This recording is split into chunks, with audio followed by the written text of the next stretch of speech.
Boa tarde a todos. Professor Alexandre Barbosa, obrigado por aceitar o nosso convite.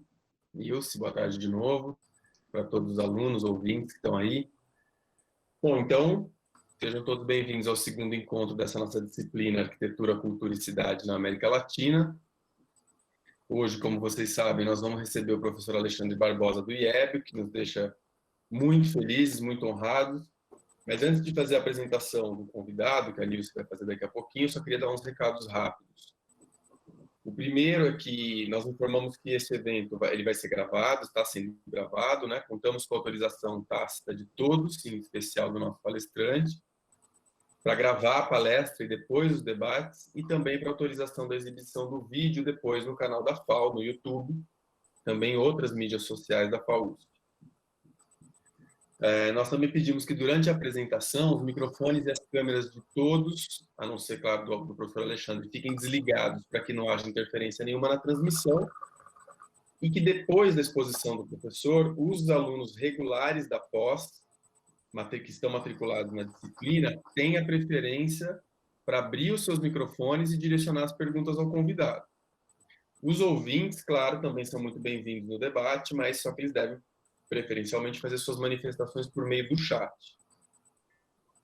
Na aula passada, a Nilce desenvolveu, fazendo uma breve recapitulação aqui, a Nilce então desenvolveu uma argumentação, uma bela argumentação, né, de como os debates decoloniais, a despeito, claro, das novas contribuições que propõem, são herdeiros de uma genealogia de pensamento de longa duração na América Latina, e como essa atitude de continuidade presente nesse pensamento decolonial se assenta também em bases sólidas, como os esforços empreendidos, por exemplo, no âmbito da CEPAL, né, a teoria do desenvolvimento latino-americano, do Raul Prebisch, do Celso Furtado, que invoca justamente o método histórico-estrutural que o professor Alexandre vai abordar hoje, a teoria da dependência, do André Gunther Frank, do Teotônio dos Santos, Rui Mauro Marini, enfim, além de pensadores, claro, como o próprio Florestan Fernandes, entre tantos outros. Enfim, eu acho que também, então, é justamente nessa perspectiva de compreensão do pensamento latino-americano em longa duração, que a Nilce tratou na aula passada, que essa aula de hoje se insere no contexto do curso de uma forma geral. Então, sem mais delongas, eu vou passar para a Nilce fazer a apresentação do professor Alexandre Barbosa, já desejando a todos nós uma ótima aula e um debate melhor ainda. Nilce. Perfeito, Ivo. Boa tarde ao Ivo, boa tarde a todos e todas que estão nos acompanhando. Eu agradeço novamente a participação e interesse de todos que estão aqui com a gente hoje e agradeço especialmente ao nosso convidado, o professor Alexandre Barbosa, que é graduado em Ciências Econômicas pela Unicamp, tem mestrado em História Econômica na USP e doutorado em Economia Aplicada pela Unicamp. É professor livre-docente de História Econômica e Economia Brasileira e Internacional do Instituto de Estudos Brasileiros, o IEB, da Universidade de São Paulo, e participa do Núcleo de Apoio à Pesquisa Brasil-África da USP. Tem se dedicado à pesquisa sobre o mercado de trabalho e desigualdade no Brasil, o pensamento e a prática do desenvolvimento na história brasileira, especialmente a partir da contribuição do economista Rômulo Almeida, e a inserção externa da economia brasileira com foco nos impactos trazidos pela China e no potencial das relações Sul-Sul. Assim como a grande parte dos convidados dessa disciplina, o professor Alexandre é o que se entende como intelectual público, que busca relacionar o trabalho de pesquisa com a ação, por meio do debate e de formulação de políticas públicas. Entre seus trabalhos, eu destaco o livro A Formação do Mercado de Trabalho no Brasil, publicado em 2008, a sua densa pesquisa sobre o economista e político desenvolvimentista Rômulo Almeida, e suas recentes reflexões sobre o papel da China na geopolítica internacional. A aproximação com seus trabalhos de pesquisa e também com suas análises de conjuntura política e econômica pode se fazer por meio dos muitos artigos acadêmicos e de opinião em revistas especializadas e em sites na internet. O professor Alexandre Freitas Barbosa contribuirá hoje com nossa disciplina, trabalhando a temática subdesenvolvimento e dependência no pensamento histórico estrutural. Alexandre, é uma satisfação enorme para mim, para o Ivo e para todos que estão aqui assistindo, contarmos com a sua participação. Muito obrigada por ter atendido o nosso convite. Seja muito bem-vindo e a tela e o microfone são seus. Fique à vontade.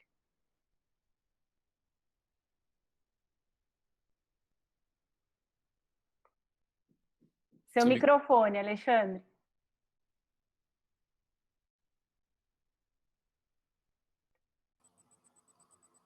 Bom, gente, é um prazer imenso estar aqui com vocês. Queria agradecer muitíssimo o convite da professora Nilce, o convite do professor Ivo,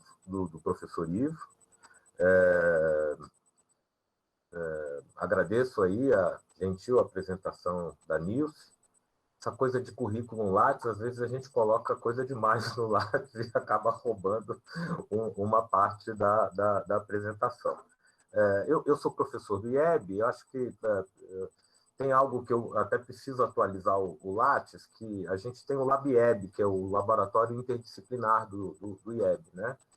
E, recentemente, eu sou coordenador de um grupo de pesquisa que envolve alunos e professores das mais variadas áreas da economia, ciência política, direito, sociologia, literatura, arquitetura, para repensar o desenvolvimento. Então, esse é o nosso mote. A Nilce queria aproveitar, e ela mencionou a minha pesquisa de livre docência na USP, né, que se chama O Brasil Desenvolvimentista, que é como eu caracterizo o período de 45 a 64, e a trajetória de Rômulo Almeida, um ensaio de interpretação histórica. E o livro já está na editora para produção e deve sair até o final do ano. Eu falo isso porque foram quase 10 anos de pesquisa, desde começar a descobrir o personagem e tentar, a partir do Rômulo, reconstruir aí a maneira como se pensou o desenvolvimento no Brasil, e aí vão entrando vários outros personagens, Celso Furtado, Hélio Jaguaribe, Darcy Ribeiro, Santiago Dantas, o próprio Florestan Fernandes, a Escola de Sociologia da USP, Roberto Campos, vários outros pensadores tentando recuperar esse debate tão importante. Tá? Então, para mim, é uma grande honra estar aqui discutindo com vocês esse tema subdesenvolvimento e dependência no pensamento histórico estrutural.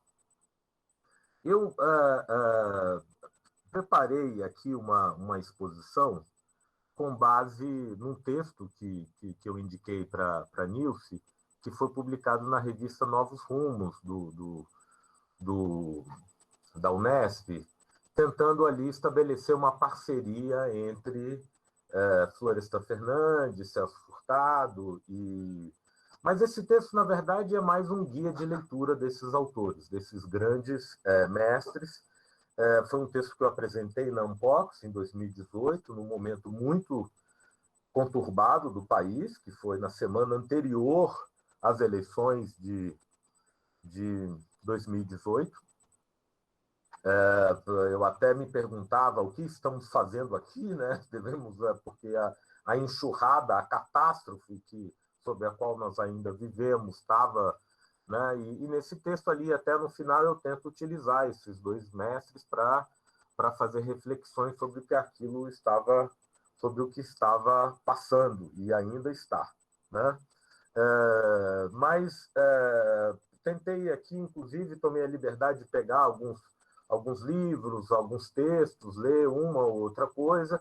A minha sugestão, não sei se vocês estão de acordo, nesse tipo de espaço privilegiado, eu acho que a fala ela deve servir mais como um detonador de um debate, né?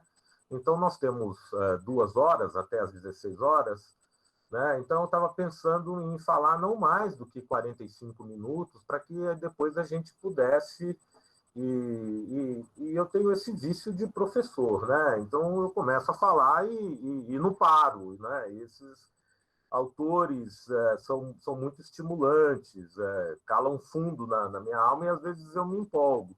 Então eu pediria que alguém me avisasse aqui pelo chat, né?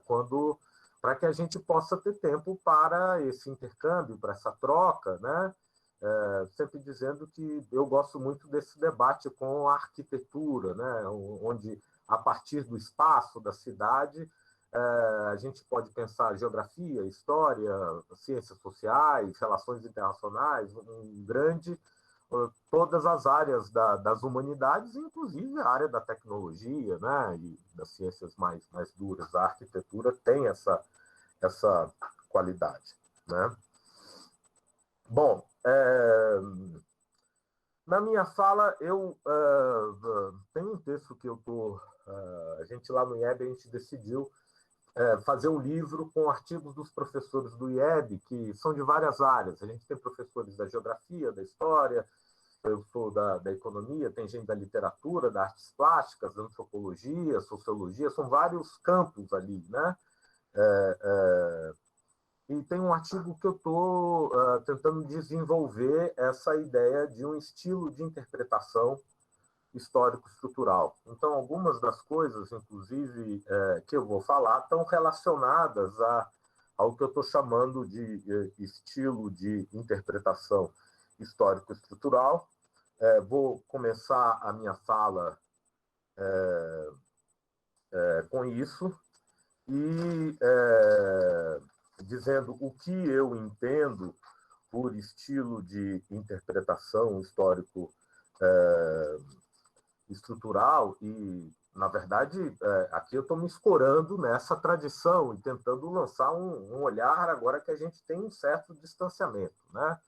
Então, tem uma tentativa aqui de recuperar essa tradição, olhando com mais distanciamento, né? E depois tentar recuperar um debate entre Furtado e Florestan, primeiro no período de 48 a 64 e depois no período posterior ao golpe de 64. Né? Então, essa é um pouco a ideia, e depois não vou me deter sobre a tentativa de reflexão muito provisória que eu tento de usar esses autores para discutir o presente, não vou entrar nisso. Mas, bom, então vamos lá.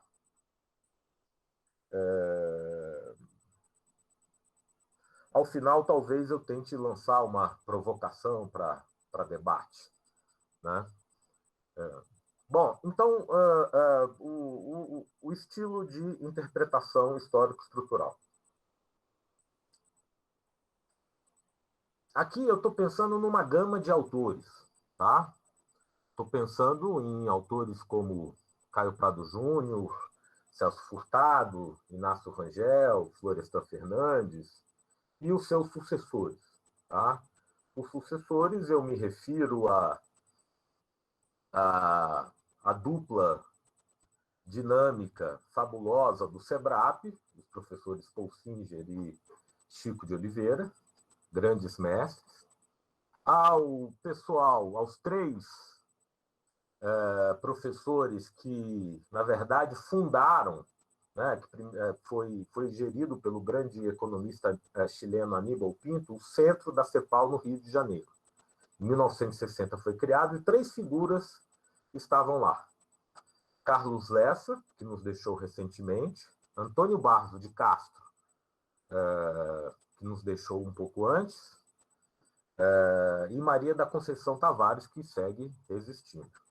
Esses três professores, por sua vez, tiveram um papel importante na criação da Escola de Campinas, onde eu me formei, e temos lá os professores Wilson Cano, que também nos deixou. Eu fico... no outro dia estava até pensando em escrever um artigo quando os mestres se vão, né? Porque todos eles estão nos deixando, né? Então, o Wilson Cano, o professor Beluso e o professor João Manuel Cardoso de Mello. Eu acho que existe, né? Eles dão continuidade a esse estilo de interpretação histórico-estrutural. Então, percebam que eu estou tentando ampliar, né? Geralmente, o método histórico-estrutural ele está muito associado à CEPAL, que eu acho que a CEPAL tem uma grande contribuição. Existe todo um debate, tem um trabalho sobre o estruturalismo latino-americano do Otávio Rodrigues, está publicado em português. Eu tenderia a dizer que o método histórico-estrutural é desenvolvido por Celso Furtado, ou pelo menos ele adquire o seu ápice, né, a sua maturidade com Celso Furtado.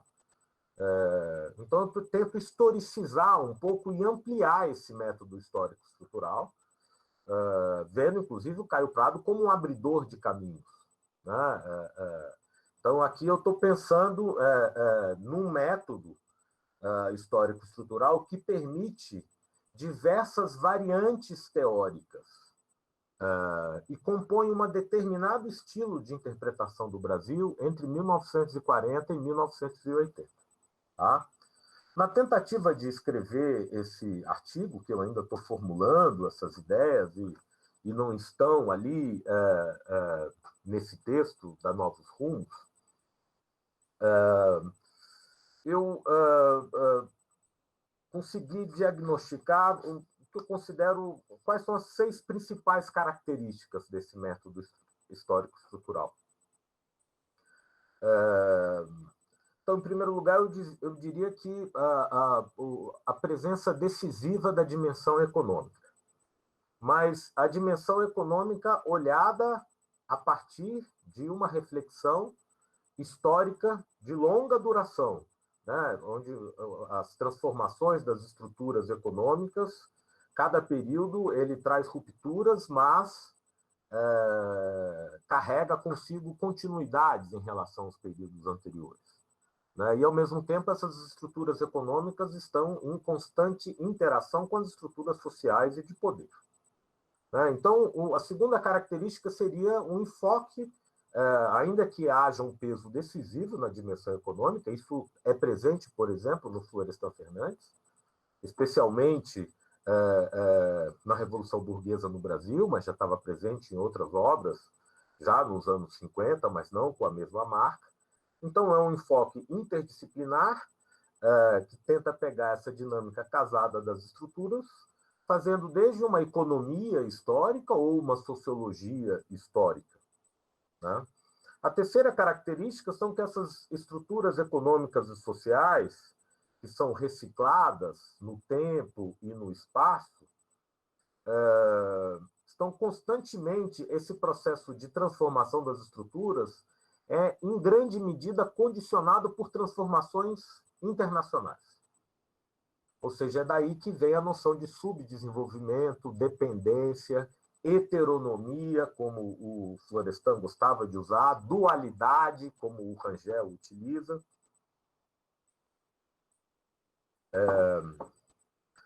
E uma quarta característica são que essas transformações internacionais elas abrem e fecham oportunidades elas estabelecem novas relações entre o centro e a periferia, e impulsionando transformações estruturais que levam a novas formas de ação do Estado e dos segmentos sociais.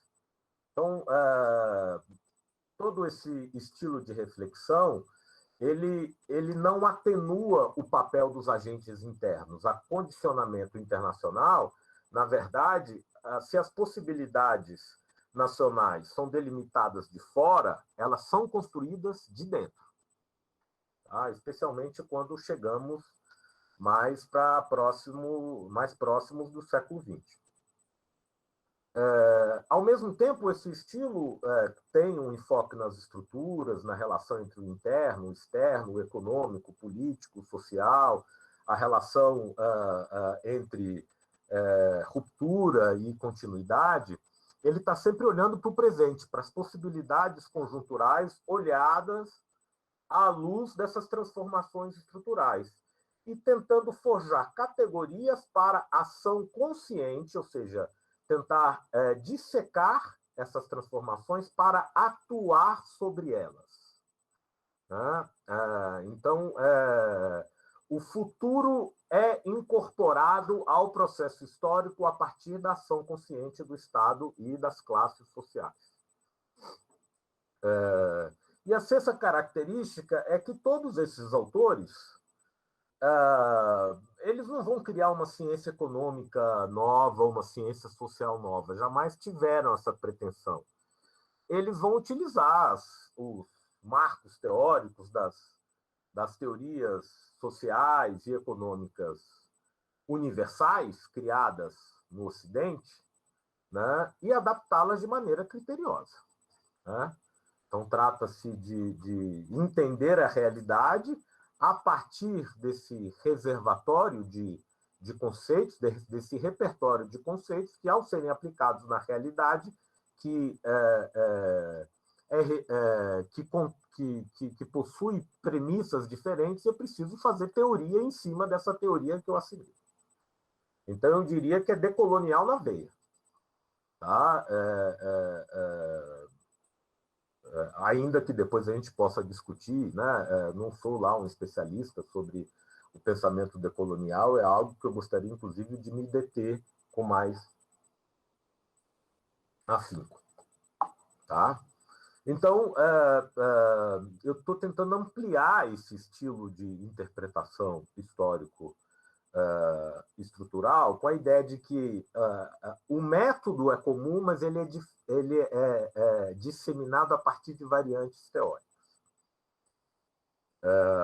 Então, eu vou tomar a liberdade de ler uma outra passagem que está nesse texto que eu não saberia reproduzir da maneira que está aqui. Então, todos esses elementos, relevância do fator econômico, enfoque interdisciplinar, vinculação às transformações internacionais por meio da articulação, desenvolvimento, subdesenvolvimento no centro e na periferia, ênfase nas potencialidades de ação política a partir do Estado e dos grupos sociais internalizados, concepção do pensamento como força diretriz da ação política cristalizada na sociedade e adaptação criteriosa das teorias universais à especificidade local, podem ser encontrados nas variantes teóricas aprofundadas pelos diversos autores. O método histórico-estrutural é como se fosse um mínimo denominador comum que fornece os alicerces utilizados para a construção de novos conceitos, para a filtragem dos modelos teóricos e elaboração de uma narrativa histórica capaz de revelar nossos dilemas e contradições. Eu acho que em todos, pegando esses 4 que eu dou no meu curso de pós-graduação, que eu chamo de 4 gigantes, Caio Prado, Celso Furtado, Rangel e Florestan Fernandes, todos eles revelam determinados aspectos e configurações do capitalismo que os pensadores, a partir do centro, não eram capazes de entender porque não percebiam essa dualidade entre centro e periferia. Então, ao pensar a sua situação como periferia, eles são forçados a recuperar a totalidade do capitalismo feito das relações entre centro e periferia, revelando, inclusive, novas facetas sobre aquilo que se chama de centro do capitalismo. Né? O que é interessante é que esses autores, obviamente que existem não só essas variantes teóricas, estão relacionadas também a diversos marcos teóricos utilizados, a opções ideológicas, políticas. Existem diferenças marcantes entre esses autores, mas eu vejo o método como um mínimo denominador comum. E hoje, olhando com distanciamento, é interessante que esse estilo ele não foi, pegando esses 4 gigantes ou os outros que seguiram, eles não se sentaram em torno de uma mesa, vamos criar um estilo de interpretação histórico-cultural.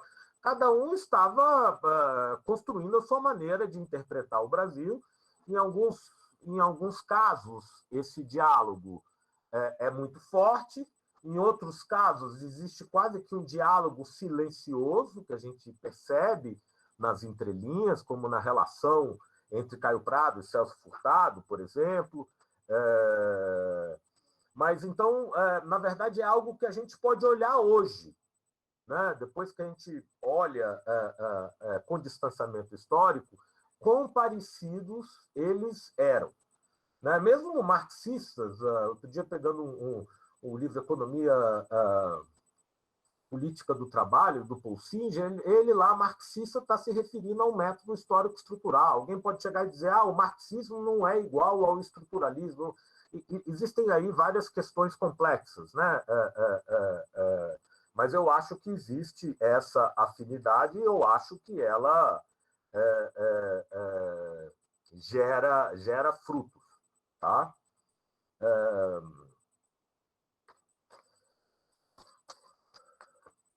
Bom, essa é a reflexão.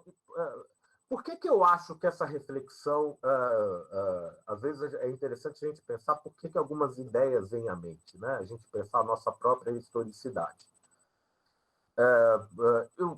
O fato, obviamente que tem o apreço que eu tenho por esses autores, mas obviamente que essa tentativa de ancorá-los numa mesma perspectiva metodológica está relacionado à crítica profunda ao pensamento acadêmico que eu faço a partir da universidade, o pensamento acadêmico pós anos 80. Tá? Porque o que me leva a estudar esses autores é não só a crise de perspectivas teóricas que a gente vive hoje, mas essa crise, para mim, está presente nos próprios governos, nos nossos governos, eu vou dizer assim, os governos do campo democrático popular, que não se aproveitaram desse legado em termos de formulação de uma interpretação. E os movimentos sociais e os acadêmicos que foram para o governo, ou seja, dos anos 80 para cá, nós temos um tipo de pensamento acadêmico que é fragmentado e disciplinar. Né? O arquiteto pensa a arquitetura, o economista, o desenvolvimentismo virou assunto de política econômica. Com raras exceções. Vocês vão estar aqui com o meu querido professor Bresser Pereira, que tem feito uma reflexão muito interessante sobre o novo desenvolvimentismo, e esse é uma exceção, né, de alguém que está pensando a política econômica, né, e pensando também em categorias políticas, sociais. Mas o cientista político, ele prevê as decisões, né? O sociólogo analisa as classes sociais sem pensar no movimento da economia, e o Brasil, na verdade, virou um case que esses heróis acadêmicos, vários deles são meus colegas, circulam nas redes internacionais, eles levam o Brasil com um case. Então, tem uma rede lá em determinado lugar, na França ou nos Estados Unidos. Não estou aqui dizendo, não estou aqui com xenofobia, nacionalismo, rastaquera, não. Eu acho que a gente tem que participar de redes internacionais. Tem muita gente, meu grande amigo Fernando Lara está lá no Texas, pensando o pensamento decolonial ali, né? Arquiteto, né? Um dos grandes arquitetos nessa área fazendo essa reflexão. Então, eu acho até que o pensamento feito na academia tem que ser um pensamento coletivo, em rede, envolvendo várias... mas o que eu percebo é essa noção de que o Brasil virou um case e eu recorto o real em pedaços. Então, é um pouco essa e a gente pega, por exemplo, alguns conceitos como globalização. A gente utiliza, às vezes, com um adjetivo, globalização neoliberal. Globalização, ou então capitalismo financiarizado.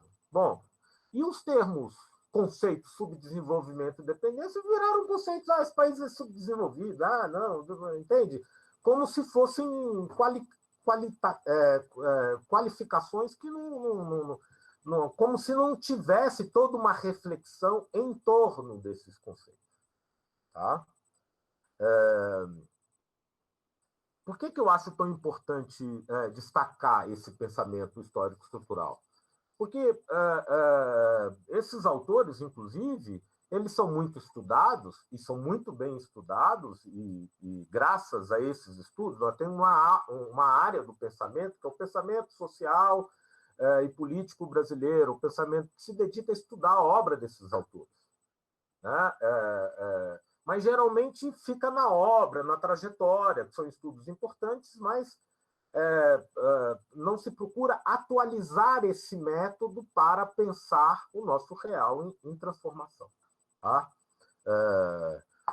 Um desses melhores pensadores do campo do pensamento político-social, por exemplo, o Gessé Souza, tem belos livros, A Construção Social da Subcidadania, A Ralé Brasileira. Eu sou um leitor assíduo do Gessé, mas quando a gente vira um intelectual televisivo, às vezes a gente se curva a determinadas falácias. Né?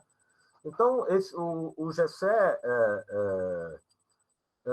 cria um conto de fadas nesse livro que tem A Tolice da Inteligência Brasileira. É um livro terrível, né? Onde ele começa por dizer que o pensamento liberal brasileiro é uma mistura de culturalismo conservador e economicismo. O culturalismo conservador, ele vai pegar o Sérgio Buarque, que ele inventou, e o Raimundo Faoro, que ele inventou, nem percebe as tensões que existem no Sérgio Buarque, por exemplo. E o que eu fiquei mais pasmo quando eu vejo esse livro é quando ele fala do pensamento economicista, que ele aparentemente repudia. Ele cita Caio Prado, Celso Furtado e Chico de Oliveira. Aí, bom, a quem interessa julgar esse estilo de interpretação no lixo? Ele, que na verdade é o Gessé e tem uma contribuição graças ao fato de ele, né, subir nos ombros do Florestan, que é um outro grande autor. Então, obviamente, que tem uma perspectiva política aí, metodológica, e ao tentar resgatar esse tipo de reflexão, e faço questão de ressaltar que o Gessé é um dos poucos pensadores do pensamento político-social brasileiro que forneceu interpretações, como na Ralé Brasileira, que é um grande livro, e depois se curvou a essa coisa de, né, tentar esquecer essa tradição. Não se pensa desenvolvimento, não se pensa a sociedade brasileira de uma perspectiva crítica e transformadora sem partir dessa herança, desse método. Não estou aqui defendendo que fiquemos fazendo loas a esses autores, nos ajoelhando, né, e tal, grande, né? O próprio Chico dizia, olha, o Celso Furtado corre o risco de ser apenas um autor citado, se ele não for praticado, né? Se o seu método não for enraizado. Tá? Então, a minha percepção é que aquilo que se convencionou chamar de teoria do subdesenvolvimento e teoria da dependência, na verdade, foi abandonado pela academia brasileira. Foi abandonado. Ou por uma perspectiva rasteira, que faz uma leitura, eu particularmente não gosto, que o Fernando Henrique disse que eu posso desenvolver com dependência. Eu acho que, na verdade, ele está dizendo que a dependência traz limites, contradições para qualquer projeto de desenvolvimento, ou aqueles que dizem, olha, não, é só a gente se inserir no quadro internacional, ou seja, a dependência é boa para o desenvolvimento. Seria o outro lado. Então, passou a existir um consenso de que a teoria do subdesenvolvimento e a teoria da dependência teriam sido superadas, falseadas pelo processo histórico. Então, na verdade, eu acho que sequer teoria elas são mais do que isso. Elas são esquemas metodológicos para analisar situações concretas em profunda transformação. Em todos esses autores tem quase que uma dinâmica entre infraestrutura, estruturas econômicas e sociais, como é para o Celso Furtado, e centros de decisão, que seria quase que a superestrutura marxista, mas em espaços que não são dotados de dinâmica própria, porque tudo é reorganizado a partir das transformações do capitalismo internacional. E tem um determinado momento que o Gessé fala, olha, a teoria da modernização agora né, que nós vamos ser iguais a eles e tal, não sei o quê. Na verdade, o maior ataque à teoria da modernização é feito pelo pela teoria do desenvolvimento e pela teoria da dependência, e eu diria que as ciências sociais latino-americanas, elas dão a sua grande contribuição universal para entender o capitalismo nos anos 60 e 70. Tá? Então, eu acho que é importante a gente recuperar esse método. Uma recente, outro intelectual, professor, amigo, que eu tenho um profundo respeito é o professor Marcos Nobre, da Unicamp. Escreveu um artigo na Piauí em 2012, muito interessante, muito bem escrito, chamado Depois da Formação. E ele chega a dizer que o paradigma da formação é reacionário. Temos que voltar a pensar tudo de novo. Tá? Então, na verdade, eu estou dialogando criticamente com alguns pensadores pelos quais eu nutro o grande respeito. Tá?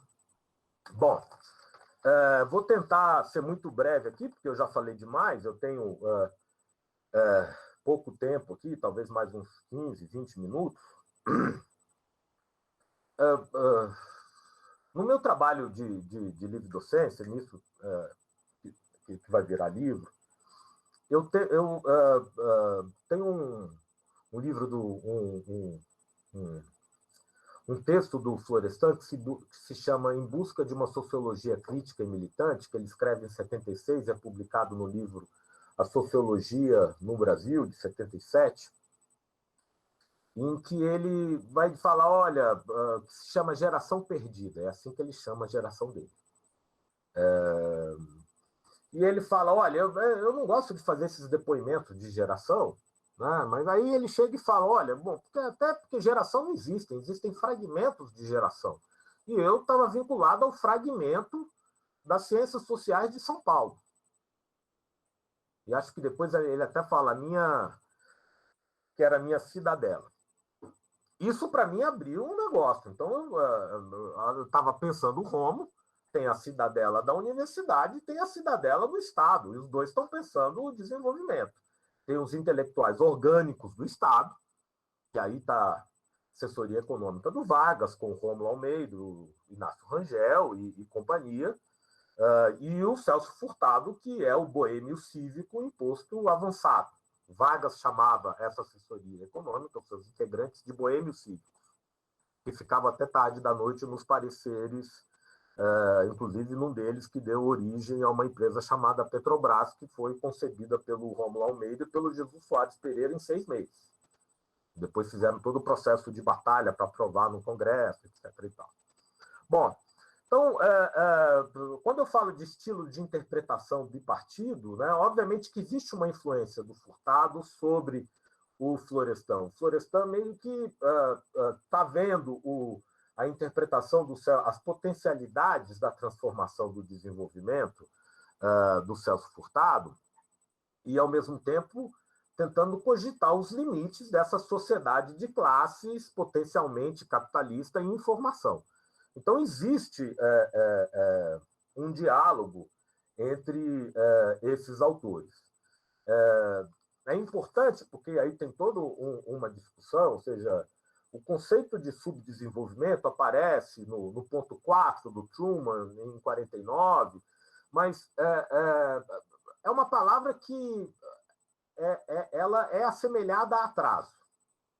Tá? Então, o subdesenvolvimento é igual a atraso. Ou seja, significa que nós vamos ser iguais a eles. Em 61, o Celso Furtado reúne uma coletânea de artigos chamados Desenvolvimento e Subdesenvolvimento. É a primeira vez que alguém vai dizer que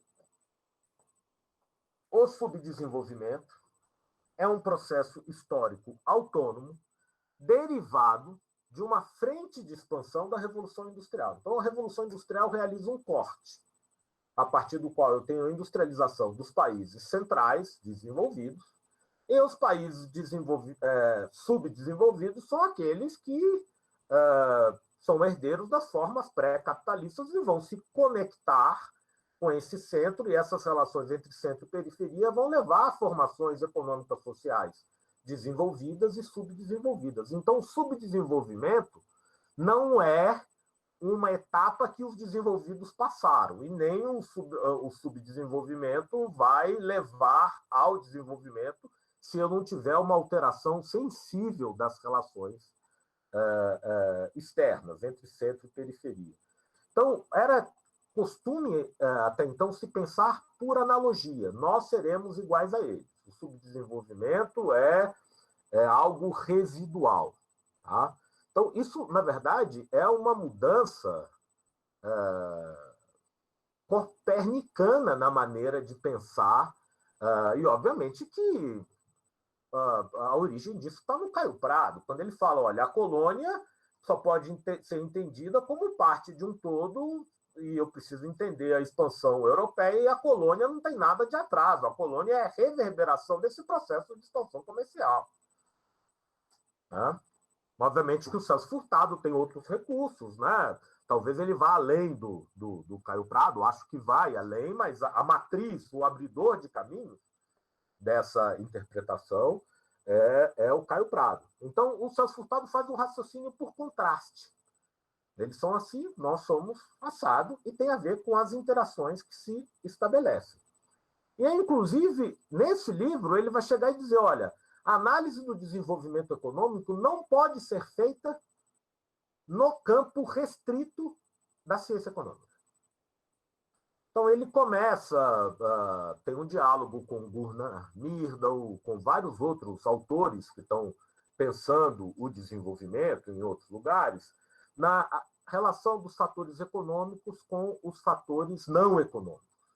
Inclusive com o fator político e ideológico como capaz de alterar determinadas estruturas. Então, eu não vou me estender muito aqui, mas o que importa dizer, talvez, como eu estou aqui com o pessoal da arquitetura, foi criado uma leitura do Celso Furtado, inclusive geralmente feita por economistas, não necessariamente liberais, que o Celso Furtado defendeu que a industrialização era o fim do processo de desenvolvimento, que a industrialização ia superar todos os nossos problemas. E que ele advogou por um modelo de substituição de importações, de fechamento da economia e de uma autarquia em que nós chegaríamos ao paraíso. Não existe nada mais equivocado sobre o Celso Furtado. Se a gente olha a Formação Econômica do Brasil, que é um livro de 59, ele vai mostrar como se dá o deslocamento do eixo dinâmico, como as relações entre as estruturas mudam, né? Como agora já não o eixo do processo econômico de acumulação de capital não é mais a demanda externa, é a demanda interna.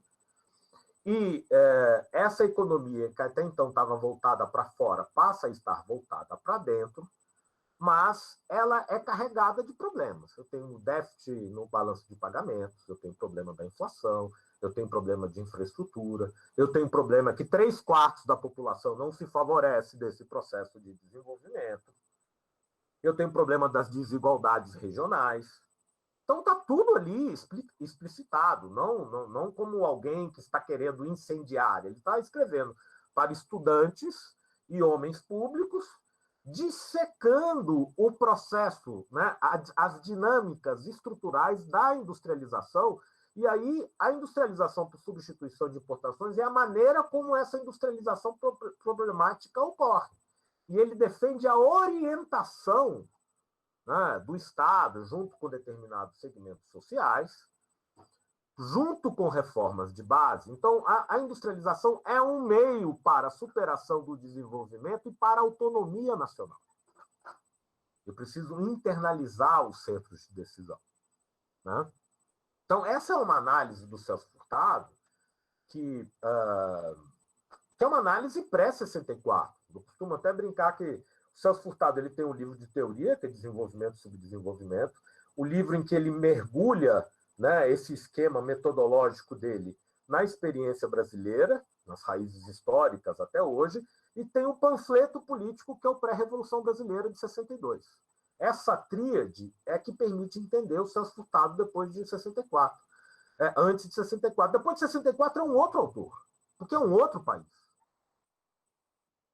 Então, essa é uma outra coisa que eu tenho tentado me bater, é essa coisa de que o nacional desenvolvimentismo de 30 a 80, uma narrativa de que a economia cresce muito, que o Estado e tal, só funciona na cabeça de economista, não perceber a ruptura do padrão de população, da estrutura social, política, da vinculação externa. São várias rupturas cumulativas que se dão pós-74, e o Celso Furtado, que vai aparecer depois,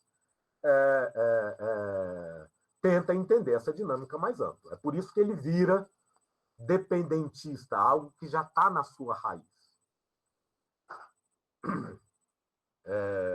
Se a gente pega o Florestan Fernandes,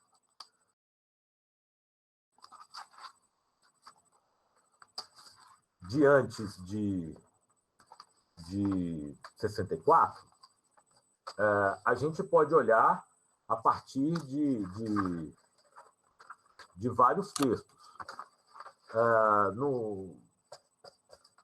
No artigo que eu passei para vocês, eu utilizo um texto que chama Obstáculos Extraeconômicos ao Desenvolvimento, que é uma palestra, está no livro Mudanças Sociais no Brasil,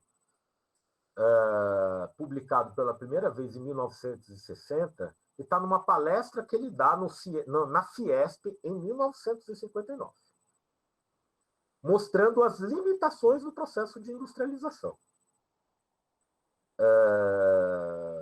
E olhando a industrialização a partir da conformação de classes que não têm plena autonomia, ou mostrando o contexto estrutural mais amplo no qual as classes se posicionam. É quase como se eu estivesse pegando a análise econômica do Celso Furtado e virando de cabeça para baixo, e colocando classe. Exercício que vai ser completado pelo seu pupilo, Fernando Henrique Cardoso, nesse belíssimo livro, que é Empresário Industrial e Desenvolvimento Econômico. Entretanto, geralmente a gente fala do livro, que é a tese de livre-docência do Fernando Henrique, o Empresário Industrial, mas as pessoas não conhecem esse texto do Florestan, porque aqui está tudo que o Fernando Henrique escreveu lá, está aqui. Tá? Inclusive, eu estava lendo num artigo que eu estou escrevendo sobre o Celso Furtado, o depoimento que o Fernando Henrique Cardoso falava sobre a tríade de 30, né? Ele fala, olha, esse é o depoimento do Antônio Cândido. Nós, nos anos 60, a gente lia Celso Furtado. Celso Furtado era a pessoa que estava ali, ao mesmo tempo a gente tentava, ele não fala virar de cabeça para baixo. Então, qual que é a perspectiva? Ou seja, a perspectiva do intelectual orgânico do Estado, ele é um pensador em ato. Né? As categorias servem para agir sobre a realidade. Para aqueles que vestem avental branco, como o Antônio Cândido e o Florestan Fernandes, que queriam criar o Estatuto de Ciência na Sociologia, não se tratava apenas de fazer ciência, mas de aprimorar os meios científicos por meio de uma reflexão sobre a própria teoria na sua aplicação sobre as realidades sociais específicas, de modo a revelar a condição humana do mundo subdesenvolvido. Então, ele tem e aí, quando ele fala geração perdida, ou seja, nós tentamos mostrar as potencialidades e como as ideologias dominantes não eram capazes de atuar sobre as contradições, e aí, no caso, inclusive, citando ele não cita explicitamente o Celso Furtado, mas ali, por mais que eles não estivessem fazendo, né, ele tinha o texto do Weber, né, como, né, a ciência como vocação, ou seja, não pregar política na sala de aula e tal, não sei o quê, mas, em última instância, era uma revolução nacional e democrática dentro de uma perspectiva igualitária que movia esses pensadores. E aí, na hora que você pega o texto dele, ele vai mostrar que industrialização é essa, uma industrialização com reserva de trabalho abundante e barata, altas margens de lucro dos empresários e as disposições subjetivas que transformaram a industrialização em um valor social de caráter moral. Na verdade, as políticas de Estado que estimulam a industrialização acabam sendo políticas que favorecem a expansão de setores privilegiados. Setores privilegiados que têm um desinteresse relativo por uma autêntica política de aceleração da industrialização. Aqui ele parece sugerir, estou lendo Furtado, tem alguns economistas, ele até fala, nem todos os economistas, então tem um diálogo, só que do ponto de vista das classes. E ele vai falar da burguesia industrial. Seus interesses sociais entram em choque com os valores que alimentam a sua ideologia. É um pouco a síntese. O Hélio Jaguaribe falava esses são os interesses situacionais dessa classe heterogênea que está junto com os latifundiários, mas a ideologia, os interesses autênticos dessa classe seria, né, nacionalista, etc. e tal. Isso que fica numa corda bamba no Hélio Jaguaribe, eles colocam como uma ideologia que se aproveita do nacionalismo para avançar um desenvolvimentismo, está surgindo esse termo, que satisfaz apenas as elites dominantes, que não está preocupado com reformas de base, etc. e tal, algo que, inclusive, saiu da agenda no governo JK, tão glorificado por parte da esquerda brasileira. Bom,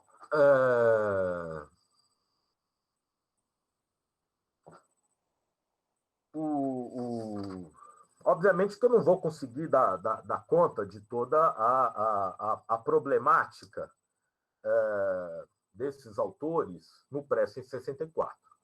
Se a gente vê os depoimentos, 64 é um divisor de águas, é uma ruptura de trajetórias da economia política, do Estado, da estrutura social, do sistema internacional e da trajetória desses indivíduos, desses grandes pensadores. Então, o Celso Furtado está indo para o exílio, nos ares do mundo, ele fala, a corrente dominante da história mudou de rumo e me levou junto. Quase como ele falasse, a Guerra Fria, a rearticulação das relações entre centro e periferia. Então, é quase que se o Florestan é a geração perdida, a sociedade não podia, não continha esses elementos nacionalistas, democratizantes, igualitários, os intelectuais orgânicos do Estado fazem parte de uma geração vencida, derrotada. O que não quer dizer que o seu legado o tenha sido. Antes, pelo contrário. E o Florestan Fernandes vai dizer, aquilo que era o nosso acerto, isso aqui, essa conciliação de classes, o uso retórico do populismo, a ausência de uma perspectiva de classe, a incapacidade de perceber os dilemas, as contradições da industrialização, o nosso acerto se converteu numa aberração histórica. E é interessante que isso num depoimento do Chico de Oliveira, ele vai dizer, a trajetória do Florestan Fernandes muda muito a partir dos anos... e aí ele vai resgatar uma veia marxista que sempre correu no seu sangue e, olhando para a longa duração, ele vai produzir essa grande obra que é a Revolução Burguesa no Brasil. Então, o que a gente percebe é um autor, o teórico do subdesenvolvimento, que se radicaliza para tentar entender o sistema internacional e tenta mostrar a entronização do desenvolvimento e como a dependência aparece sob novas roupagens, utilizando explicitamente. E o professor de ciências sociais, o grande metodólogo, vai se transformar no intelectual marxista, na longa duração, e já se afirmando como pensador e como militante socialista, algo que ele viria a se tornar Agora, o Revolução Burguesa do Brasil, aparentemente, talvez seja um livro difícil, prolixo, ele passou um pouco... eu costumo dizer em sala de aula que você quer entender o governo Lula, os impasses do governo Lula e o que está acontecendo agora, vai ler Revolução Burguesa, parece que é o livro mais próximo das tensões que a gente está vivendo. Hoje, há pouco tempo, eu li está saindo toda a obra do Florestan pela Contracorrente, se eu não me engano, a editora, organizada pelo meu amigo Bernardo Recupero, e na Revolução Burguesa tem uma entrevista maravilhosa do Gabriel Con. Inclusive ele falando, olha, ali a Revolução Burguesa é uma contra-revolução, tem uma ditadura preventiva de classe, mas tem o capitalismo returbinado e com a possibilidade de reposicionar as tensões num outro patamar e com a classe trabalhadora, aquela que poderia carregar as virtualidades nacionalistas, democráticas, etc. e tal. Né? E o Gabriel Con fala, olha, o que nós vivemos está além da Revolução Burguesa no Brasil, porque o nosso capitalismo está se desorganizando. Ele não tem nem perspectiva contraditória e nem perspectiva, como tinha em 64, de turbinar o processo de acumulação de capital. Então, o meu querido mestre Gabriel Con chega e fala, olha, o que nós estamos vivendo já não... Né, eu comecei a olhar já não está mais, né, exatamente dentro da leitura do Florestan, o que não quer dizer que o método, né, é que a história está nos pregando novidades. Tá? Então, eu teria aqui várias coisas a falar sobre essa obra Então, o que o Chico fala é que, aparentemente, no exílio, ele dá a entender o Florestan, com aquelas sacadas do Chico. Quando eu conversava com ele, ele começava a sair. O Florestan teria relido o Furtado, se apropriado do Furtado numa nova chave, colocando num outro patamar, com o linguajar marxista, e surge Revolução Burguesa no Brasil. Que, inclusive, quando eu escrevi isso na Livre Docência e o Gabriel estava na banca, ele falou, Alexandre, é isso mesmo. Eu acho que eu nunca fiquei tão contente. Quando eu falo, você quer olhar a teoria da dependência, vai ler a Revolução Burguesa no Brasil, porque é aquilo ali, a teoria da dependência. Mas o Florestan jamais quis estar vinculado a uma escola de pensamento dependentista e tal, mas se você for olhar as estruturas em longa duração, ele vai até a independência. Depois, no circuito fechado, ele chega a ir até a colônia, ancorado no Caio Prado e no Celso Furtado, mas trazendo o resultado dele. E o que ele vai chegar e dizer é o seguinte, olha, a nação jamais chegou a ser definida como um objeto central desse capitalismo subdesenvolvido e dependente. Ao invés de professar uma teoria da dependência, ele está transformando a dependência e o subdesenvolvimento, esses dois lados do real, em categorias que ele manuseia a todo momento. Se eu pego sociedade de classes e subdesenvolvimento, ele vai chegar, começa assim, na presente discussão, esse ponto de vista é aplicado à análise das influências estruturais e dinâmicas da ordem social global sobre a absorção e a expansão do capitalismo no Brasil, uma sociedade nacional do mundo subdesenvolvido. Ele não utilizava essas categorias, era uma sociedade de classes em formação. Então, obviamente que é importante esse tipo de leitura por dentro da obra desses autores para a gente poder... Né, por exemplo, ele vai dizer na Revolução Burguesa no Brasil que o regime de classes da sociedade subdesenvolvida e dependente sofre uma espécie de esvaziamento histórico. A estrutura social assume formas e funções adicionais que não tem numa sociedade capitalista típica, que impedem a superação do subdesenvolvimento, que deixa de ser tratado como fenômeno transitório. Então, é um fenômeno que não está apenas na estrutura da acumulação, mas numa estrutura social que leva a determinado padrão de acumulação. Obviamente que tudo isso é muito mais complexo. do que eu estou falando aqui, mas, para concluir, o Celso Furtado, do Mito do Desenvolvimento Econômico, de 74, ele vai fazer... eu me permito aqui até fazer uma propaganda, para quem não teve possibilidade de adquirir, vá, peça aí, a Martins Fontes está, faço até da livraria, que é a livraria que eles entregam de graça, tá? Comprem os Diários Intermitentes do Celso Furtado, que é a sequência de diários que ele escreveu ao longo da vida. É uma espécie de Gundres, né? Não é Gundres, porque ali não tem reflexão intelectual, mas uma reflexão que ele anota os diários. São diários intermitentes que ele vai e tem desde ele 18 anos até ele com 80 anos de idade. E tem um determinado momento que ele está em Cambridge, que é em 74, quando ele escreve o Mito do Desenvolvimento Econômico. A angústia dele é terrível. E eu sempre achei que essa noção do mito do desenvolvimento econômico, ele está fazendo uma espécie de autocrítica em relação ao desenvolvimento como mito no sentido do Darcy, né? Como mito em termos de invenção, da capacidade de inovar, de atuar sobre, de superar determinados... de uma projeção da ação atuando sobre a sociedade. Aí ele diz: todos os mitos em que acreditei. Existirá algo fora dos mitos em que se possa acreditar?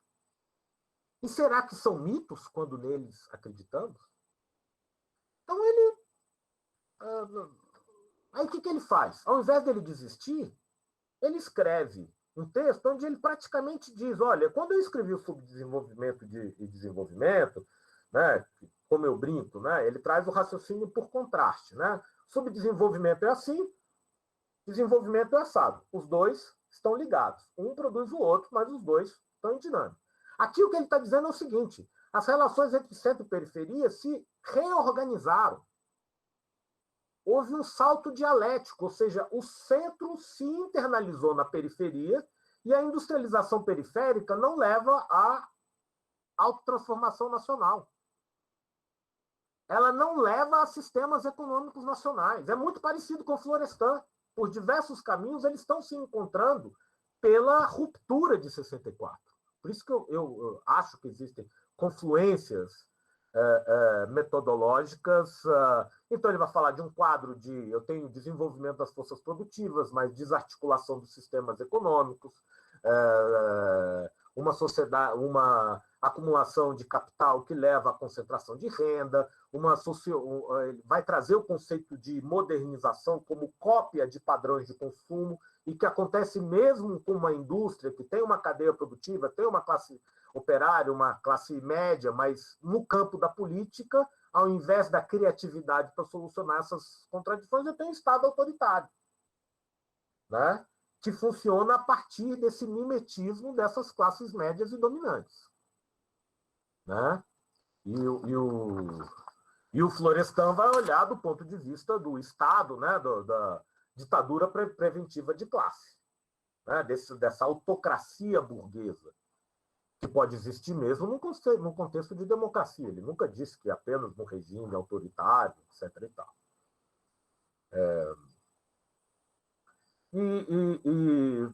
Tem um outro livro do Celso Furtado, com isso eu termino. Eu costumo dizer que esse é o último Furtado, que é o que ele, depois dos vários Furtados terem percorrido aí, e na tentativa de reflexão, ele chega ao final da vida com, no caso aí, ainda com 60 anos, né?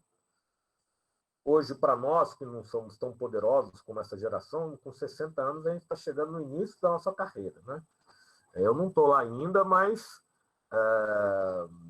Então, ele, com 60 anos, ele está formulando, aqui no capítulo 2 do Introdução ao Desenvolvimento, Enfoque Histórico Estrutural, a reflexão sobre o desenvolvimento deve levar a uma progressiva aproximação da teoria da acumulação com a teoria da estratificação social, com a teoria do poder. Se eu não fizer isso, eu não sou capaz de pensar o desenvolvimento.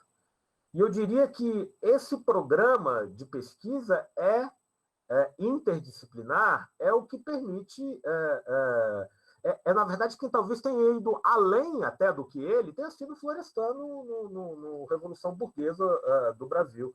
E as categorias subdesenvolvimento e dependência, na maneira como esses autores estão trabalhando, ou mesmo quando não utilizamos essas categorias, todo o repertório analítico, né, em que eu penso o capitalismo, se a gente pega, por exemplo, o Chico de Oliveira, do Crítica à Razão Dualista, né, isso é uma pequena obra-prima, pequena pelo tamanho, ou seja, ele está discutindo a reprodução ampliada de capital no Brasil, as relações de produção, mais o papel do Estado num ensaio que é fruto desse debate dentro dessa tradição. Tá? Então, a minha tentativa de contribuição aqui é que vale a pena a gente tentar desnudar e aprender no sentido de atualizar esse estilo de interpretação histórico-estrutural, obviamente que levando em conta os desafios do presente, da nossa historicidade, que são desafios completamente diferentes daqueles. É quase como se nós vivêssemos num outro país. Mas eu ouso dizer que boa parte dos dilemas e contradições, eles aparecem de maneira diferente, mas essas categorias ainda fazem sentido se a gente se dispuser a olhar o real e essa sociedade em transformação, esse momento quase que de transe que vivemos de 2016 e 2020. Vale a pena resgatar esse estilo de interpretação. Eu acho até que para poder praticar o desenvolvimento, a gente precisa de... no meu trabalho de pesquisa lá sobre o Rômulo, eu sempre trabalhei com a tríade: projeto, interpretação e utopia. Então, não dá para você ter um projeto e uma utopia se você não tem uma interpretação. E aqui eu não estou dizendo que a gente não tenha que utilizar autores, Dardot e Laval, Streck, vários autores que estão aí, né? Todo esse repertório de conceitos, categorias, a discussão do Marx sobre o capitalismo e sobre os vários marxismos e todos os autores que estão por aí. Né? Eu acho que esses autores, no mínimo, são um filtro para a gente entender a unidade da diversidade das novas formas do capitalismo e as possibilidades aí de transformação que a gente pode tentar, deve tentar encontrar no futuro no Brasil. Já estou vendo aqui, são 3h10. Acho que eu falei bem mais do que eu havia previsto. Peço desculpa por ter utilizado mais do que o tempo que me foi dado. E estou à disposição aí para a gente iniciar um debate e sou todo ouvidos agora. Tá? É isso, gente. Muito obrigado.